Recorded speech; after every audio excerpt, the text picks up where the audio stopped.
देवाभाऊ आपण मुख्यमंत्री झाला आणि 4 ओळीचा शासन निर्णय आला आणि मग महाराष्ट्रामध्ये आनंदाचं वातावरण झालं. अहिल्यादेवी म्हणल्या होत्या की राजकर्ती जमात बना. राजकर्ती जमात कशासाठी?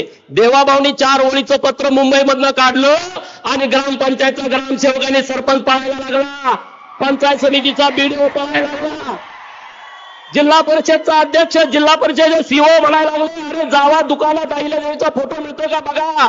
जिल्हाधिकारी कलेक्टर साहेब आणि सगळ्या कार्यालयामध्ये धावाधाव उडाली की अरे अहिल्यादेवीचा फोटो कुठं आहे बघा. अरे त्यांनी कधी अहिल्यादेवी बघितली नव्हती. त्यांना अहिल्यादेवी फोटो आणि सावित्रीबाई फोटोतला फरक कळला. त्यांना राणीची लक्ष्मीबाई घोड्यावर बसलेली कळला, कारण त्यांनी कधी बघितलं नाही.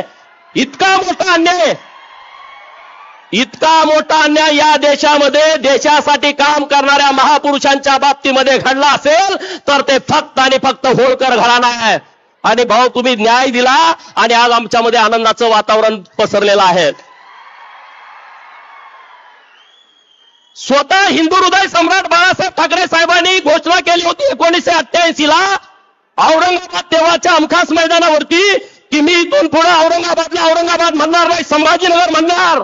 1988, 1998, 2008, 2018 आणि 2022 ला देवाभाऊ आणि एकनाथ शिंदे साहेबांच्या नेतृत्वामध्ये बदल झाला. किती वर्ष गेली मोजा तुम्ही, मी त्यात वेळ घालवत नाही. पण या सगळ्या अहिल्या भक्तांनी देवाभाऊंच्याकडे आणि एकनाथ शिंदे साहेबांच्याकडे मागणी केली की आम्हाला अहमदनगरच्या खुणा इथं नको आहेत, आम्हाला अहिल्यानगर हवाय. आणि 1 मिनिटामध्ये तुम्ही ते करून दिला. 1 वर्षाच्या आतमध्ये तुम्ही निर्णय करून दिला. मी तुमचं मनापासून आभार व्यक्त करतो. चौकात जाऊन झेंडा लावा की, तुम्हाला लाव देतात का बघा. चौकात जाऊन झेंडा लावायला तुम्हाला लाव देतात का बघा. लाव देत नाहीत. पोलीस वाईंग वाईंग वाईंग वाईंग गाडी येते, चला आत बसा. ते लोक म्हणते तिथं अहिल्यादेवीचा पुतळा लावायचा नाही. अरे महाराष्ट्रातला सगळा क्षेत्रफळाला सगळ्यात मोठा जिल्हा, राजकीय दृष्ट्या अत्यंत संवेदन जिल्ह्याचं नाव 1 वर्षाच्या आतमध्ये बदललं. हे अहिल्यादेवींच्या चरणी असलेले खरे भाव आहेत आपल्या सरकारचे, आपल्या नेतृत्वांचे. प्रत्येक हिंदूला वाटतं मरेपर्यंत एकदा तरी काशीला जावं, काशीच्या विश्वेश्वराचं दर्शन घ्यावं. 1770 ला अहिल्यादेवीने त्या मंदिराचा जीर्णोद्धार केला. मंदिराला जागा नव्हती, अहिल्यादेवीने शेजारची जागा विकत घेतली आणि 1770, 1870, 1970 आणि 2018 बघा किती वर्ष गेली. 1947 ला भारत स्वतंत्र झाला. अनेक पंतप्रधान या देशाच्या पंतप्रधान पदावरती विराजमान झाले, परंतु कुणालाही वाटलं नाही काशी विश्वेश्वराच्या मंदिराचा कॉरिडॉर डेव्हलप करावा. परंतु गुजरातमधून एका सामान्य कुटुंबातून आलेला मुलगा जेव्हा देशाचा पंतप्रधान होतो त्यांना वाटलं 1770 ला अहिल्यादेवीने जीर्णोद्धार केलाय आणि तो जीर्णोद्धार पुन्हा करण्याची आवश्यकता आहे. 2018 ला पायाभरणी केली आणि 2022 ला आपल्याला दर्शनासाठी तो कॉरिडॉर खुला करून दिला. हे काम अहिल्यादेवींचं आहे. म्हणून मी म्हणतोय की अहिल्यादेवींच्या विचारावरती काम करतायत. अहिल्यादेवींनी बाजूची जागा विकत घेतली होती. केंद्र सरकार, राज्य सरकार आणि तिथलं देवस्थान त्यांनी अख्ख्या 1 किलोमीटर मध्ये जागा विकत घेतली आणि अहिल्यादेवींचा पूर्णाकृती पुतळा हा तिथं काशी विश्वेश्वराच्या प्रांगणामध्ये बसवला. मित्रांनो, हा आमचा अभिमान आहे, आमचा सन्मान आहे. अहिल्यादेवींच्या कार्याचा केलेला तुम्ही सत्कार आहे. आणि म्हणून आज इथं बोलत असताना अरे इथले सगळे सरपंच आहेत, इथं तुम्ही आमदारांकडे गेला, अहिल्यादेवींचं एक सभामंडप करायचं आहे, 10 लाख रुपये द्या. किती अल्पाने घातले तुम्ही? 10 लाख रुपये मिळवायला मिळाले का तुम्हाला? मिळाले का? खरं सांगा साहेबांना. अहो एका दमात तुम्ही 681 कोटी रुपये दिले. 681 कोटी रुपये. इथं शासकीय वैद्यकीय महाविद्यालय, त्याला अहिल्यादेवीचं नाव. बारामतीला शासकीय वैद्यकीय महाविद्यालय, त्याला अहिल्यादेवीचं नाव. अहिल्यादेवीच्या नावानं महाराष्ट्रातली 450 मंदिरं, त्याला अहिल्यादेवींच्या नावानं पुनर्जीवनाचं नाव. आणि 2000 कोटी रुपयाचं वाटप, आता 5000 कोटी. सगळ्यांना मला विनंती करायची आहे मित्रांनो, धनगरवाड्यातनं अहिल्यादेवीचा कार्यक्रम कधी बाहेर गेला नाही. अण्णासाहेब डांगे जर या चौंडीत आले नसते तर चौंडी महाराष्ट्राला कळाली नसती. ही अतिशय गंभीर बाब आहे. आणि आज धनगरवाड्यातली पोर जयंती साजरी करायची, पावत्या छापून पावत्या गोळा करा, मग कार्यक्रम करा. पहिल्यांदा साहेब असं घडतंय, आम्ही सगळ्या फेसबुकला, व्हॉट्सअपला, ट्विटरला, सगळ्या भाजपच्या पेजवर बघतोय, सगळीकडे अहिल्यादेवी अहिल्यादेवी अहिल्यादेवी अहिल्यादेवी. नुसतं महाराष्ट्रात नाही, नुसतं मध्य भारतात नाही, काश्मीर पासून कन्याकुमारी पर्यंत, बंगालच्या उपसागरापासून अरबी समुद्रापर्यंत अशा विशाल भारतामध्ये नरेंद्र मोदी साहेबांच्या नेतृत्वात आणि चांद्यापासून बांद्यापर्यंत अशा विशाल महाराष्ट्रामध्ये देवाभाऊंच्या नेतृत्वात अरे 10 दिवस जयंतीचा कार्यक्रम सुरू आहे. साहेब आम्ही सर्वजण ऋणी आहोत. अहिल्यादेवींना 300 वर्षानंतर न्याय मिळाला. 300 वर्षानंतर सगळे उभारून टाळ्या वाजवून माननीय नरेंद्र मोदी साहेब, माननीय देवाभाऊ एकनाथ शिंदे साहेब सगळे उभारून जोरदार टाळ्या वाजवा. सगळे जोरात टाळ्या वाजवा, जोरात जोरात आवाज आला पाहिजे, जोरात. अरे असं होणं शक्य नाही आहे. राष्ट्रीय स्वयंसेवक संघ आणि भाजपानं जे काम केलंय ते गेल्या 300 वर्षात कुणी केलं नाही मित्रांनो. साहेब या आमच्या भावना आहेत, भावना हृदयातल्या भावना आहेत.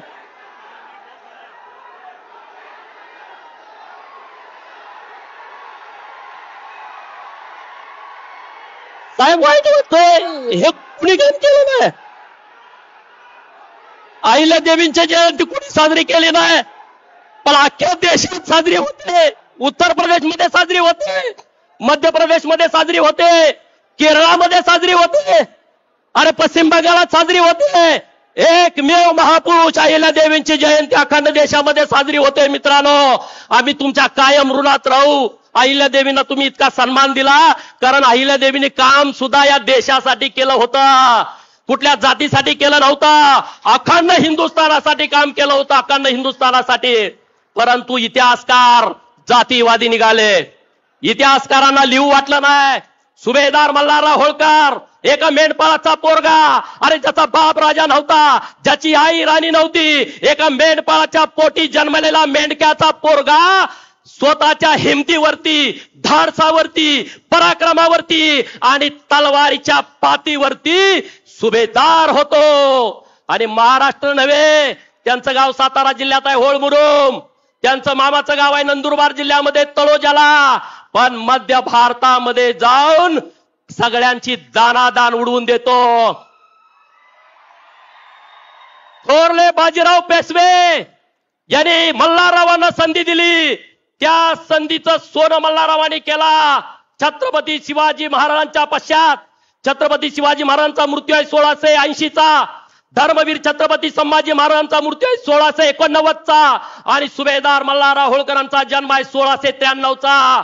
छत्रपती शिवाजी महाराजांच्या नंतर हे हिंदवी स्वराज्याची पताका खांद्यावरती कुणी घ्यायची असा बाका प्रसंग पुढे आला होता.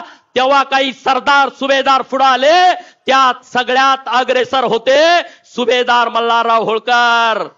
सुभेदार मल्हारराव होळकर, पण त्यांचा इतिहास आला नाही, यशवंतराव होळकरांचा इतिहास आला नाही. आज मी धन्यवाद देतो, नुसतं कार्यक्रम सुरू नाहीत, पुस्तकं लिहायचं सुरू आहे, नुसते कार्यक्रम सुरू नाहीत. अहिल्यादेवींच्या हातामध्ये पिंड असणारा फोटो आम्ही बघितलाय, अहिल्यादेवींच्या घोड्यावरचा तलवार असलेला फोटो आम्ही बघितलाय. पण साहेब सगळ्या इतिहासाचा अभ्यास करून चित्र सुद्धा अहिल्यादेवींची चित्ररूपी इतिहास आमच्या समोर आणण्याचा आता खूप चांगला प्रयोग महाराष्ट्रामध्ये आणि देशामध्ये झालेला आहे. कुठं आहेत ते दुसरे पक्ष?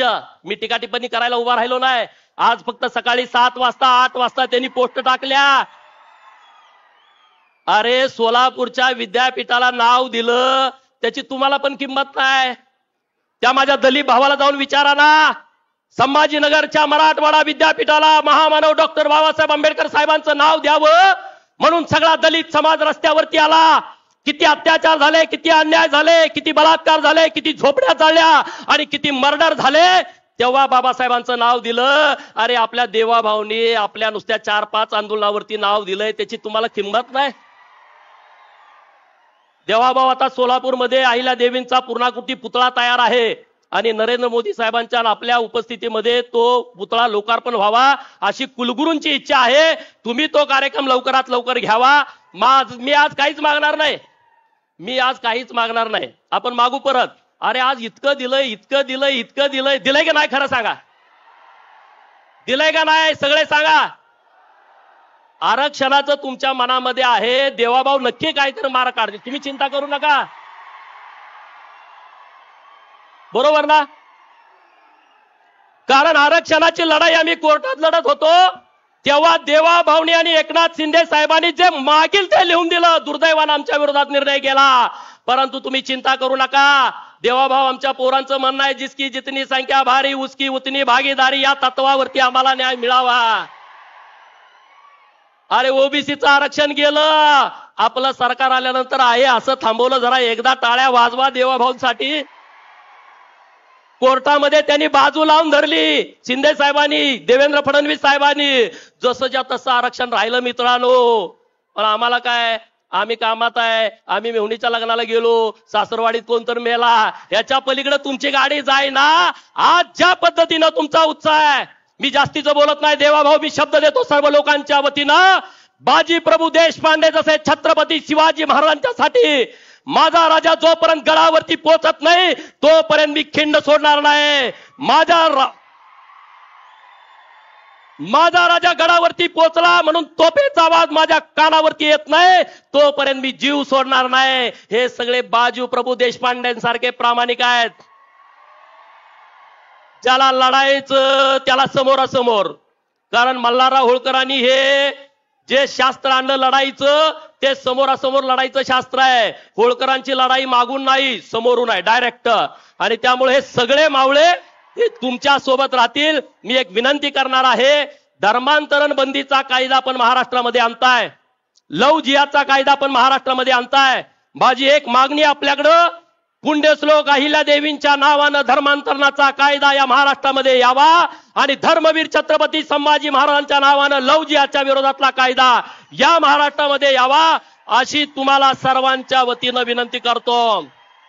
मी आता जास्तीचा वेळ घेत नाही, पण तुम्ही आम्हाला सर्वांनी उपकृत केलेला आहे. आम्ही तुमच्या नक्की उपकारात राहू.